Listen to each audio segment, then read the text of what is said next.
Hi అండి. నమస్తే. Welcome to Suhasini's kitchen. నేను మీ సుహాసిని రెడ్డి.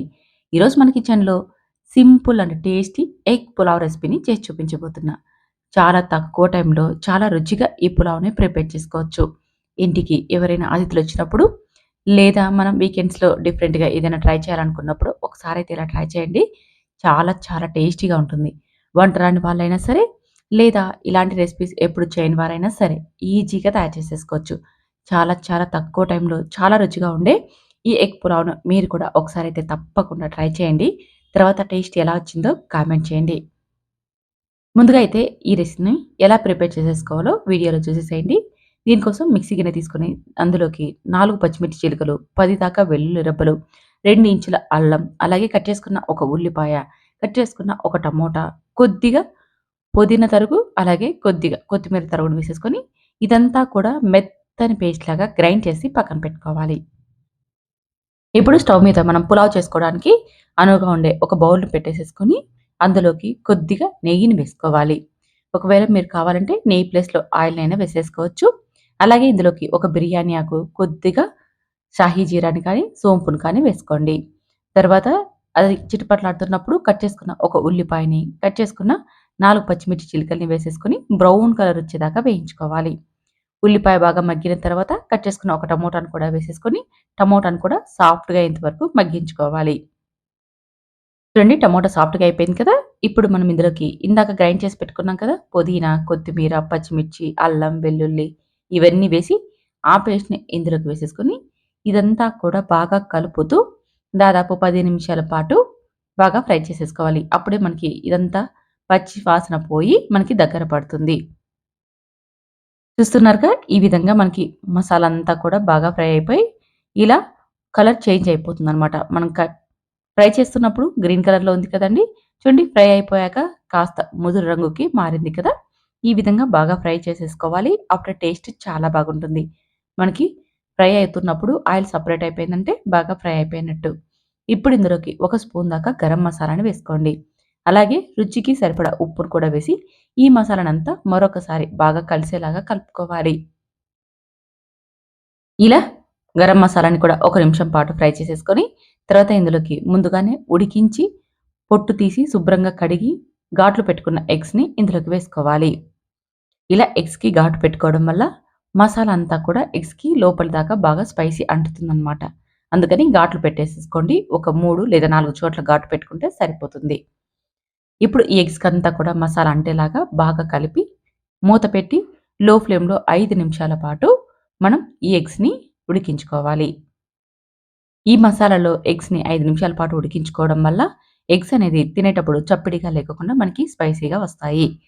చూస్తున్నారుగా ఈ విధంగా మనం ఒక 5 నిమిషాలు వేయించుకున్నాక, ఇప్పుడు ఈ ఎగ్స్‌ని ఒక ప్లేట్‌లోకి తీసేసుకోవాలి. మసాలా మాత్రం అలాగే ఉండనిచ్చేసేసి, ఎగ్స్‌ని మాత్రం మనం ఒక ప్లేట్‌లోకి సెపరేట్‌గా తీసేసుకోవాలి. ఇలా ఎందుకు తీసుకుంటున్నానో మీకు మళ్ళీ ఈ ఎగ్స్‌ని వాడేటప్పుడు చెప్తానండి. ముందైతే మనం ఈ మసాలాలో నుంచి ఎగ్స్‌ని ఒక ప్లేట్‌లోకి తీసేసుకొని పక్కన పెట్టుకుందాం.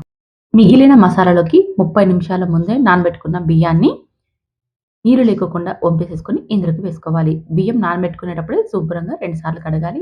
ఇక్కడ నేనైతే నార్మల్‌గా ఇంట్లో డైలీ వాడుకుంటుంటాం కదా! ఆ బియ్యాన్నే వాడుతున్నానండి. బాస్మతి రైస్ అయితే ఏం వాడడం లేదు.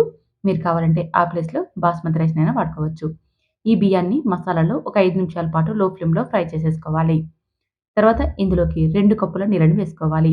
మనం బియ్యం నానబెట్టుకునేటప్పుడే గ్లాస్‌తో కానీ, ఏదైనా కప్పు కొలతతో కానీ బియ్యాన్ని నానబెట్టుకున్నామనుకోండి, ఇలా ఎసరు వేసుకోవడం ఈజీ అవుతుంది. 2 కప్పుల వాటర్‌ని వేసేసుకొని ఒకసారి అంతా కలిసేలాగా కలిపి, రుచికి సరిపడా ఉప్పు అయిందో లేదో చెక్ చేసుకోవాలి. ఒకవేళ ఉప్పు తక్కువ అనిపిస్తే ఇప్పుడే కాస్త వేసుకోండి. నేనిక్కడ మామూలు రైస్ వేస్తున్నాను కాబట్టి 2 కప్పుల వాటర్ వేశాను. అదే మీరు బాస్మతి రైస్ వేసుకుంటున్నట్టయితే 1:30 కప్పు నీళ్ళని తీసుకోండి. పర్ఫెక్ట్‌గా రైస్ అనేది మనకి పొడి పొడిలాడుతూ వస్తుంది. 5 నిమిషాల పాటు మూత పెట్టి మీడియం ఫ్లేమ్‌లో ఉడికించుకోవాలి. 5 నిమిషాల తర్వాత మూత తీసి స్మూత్‌గా అంతా కలిసేలాగా కలుపుకోవాలి. చాలా మనం రఫ్‌గా హ్యాండిల్ చేసామంటే రైస్ అనేదంతా విరిగిపోతుందండి. అందుకని స్మూత్‌గా ఒకసారి అంతా కలిసేలాగా కలిపేసేసుకొని రైస్‌ని పైన అంతా కూడా సమానంగా ఉండేలాగా స్ప్రెడ్ చేసేసుకోవాలి. చూసారుగా ఈ వీడియోలో చూపించిన విధంగా ఇలా స్ప్రెడ్ చేసేసుకొని, ఇప్పుడు మనం ఇందాక ఎగ్స్‌ని మసాలాలో 5 నిమిషాల పాటు బాగా ఫ్రై చేసుకున్నాం కదా! ఆ ఎగ్స్‌ని రైస్‌లో పైన పెట్టుకోవాలి. ఇప్పుడు మీకు అర్థమైపోయిందనుకుంటా. ఎగ్స్‌ని ఎందుకు మనం ముందుగా మసాలాలో ఫ్రై చేసుకున్నాము. మనం రైస్‌తో పాటి ఈ ఎగ్స్‌ని కలిపేసేసి ఉడికించుకున్నామంటే, మనం వడ్డించుకునేటప్పుడు ఎగ్స్ అంతా కూడా బ్రేక్స్ అయిపోయి మనకి రైస్‌లోకి వచ్చేస్తాయి. అదే ఇలా పైన సెపరేట్‌గా పెట్టుకున్నామంటే, మనం వడ్డించుకునేటప్పుడు ఎగ్స్‌ని మనం బాగా స్మూత్‌గా తీసి వడ్డించుకోవచ్చు. ఇలా ఎగ్స్‌ని పెట్టేసేసాం కదా! పైన కొద్దిగా పుదీనా, కొత్తిమీర, కొద్దిగా మిరియాల పొడిని, అలాగే ఒక హాఫ్ చెక్కంత నిమ్మరసాన్ని లేదా ఒక స్పూన్ నిమ్మరసాన్ని పిండుకోవాలి. ఇలా పిండేసేసి ఇప్పుడు మంటను లో ఫ్లేమ్‌లోకి టర్న్ చేసేసుకొని 5 నిమిషాల పాటు మూత పెట్టి ఉడికించుకోవాలి. 5 నిమిషాల తర్వాత మూత తీయగానే వెంటనే తినేయాలి అనిపించేంత స్మెల్‌తో చాలా టేస్టీగా ఉంటుందండి. స్మెల్ చూడగానే మనం వెంటనే తినేసేయాలి వడ్డించుకొని అని అనిపించేస్తుంది. అంత స్మెల్ వచ్చేస్తుంది. చాలా చాలా బాగుంటుంది. పైన నిమ్మరసం పిండుకున్నాం కాబట్టి ఆ ఫ్లేవర్ మనకి బాగా ఈజీగా తెలిసిపోతుంది. ఇలా ఈజీగా ఈ పులావ్‌ని ప్రిపేర్ చేసేసుకోవచ్చు. చూసారుగా ఎంత ఈజీగా ప్రిపేర్ చేసేసుకోవచ్చో వంట రాని సరే, బ్యాచిలర్స్ అయినా సరే ఎవ్వరైనా ఈజీగా ఈ రెసిపీని అయితే తయారు చేసేసుకోవచ్చు. చాలా చాలా టేస్టీగా ఉంటుంది. ఒక్కసారి అయితే తప్పకుండా మీరు ఈ రెసిపీని ట్రై చేయండి. ట్రై చేసిన తర్వాత మీకు ఎలా వచ్చిందో టేస్ట్ కామెంట్ చేయండి. నచ్చితే మాత్రం ఈ వీడియోని మీ ఫ్రెండ్స్, ఫ్యామిలీ మెంబర్‌కి కూడా షేర్ చేయండి. ఇలాంటి సింపుల్ అండ్ టేస్టీ వంటకాల కోసం సుహాసినీస్ కిచెన్‌ని సబ్స్క్రైబ్ చేసుకొని ఫాలో అవ్వండి.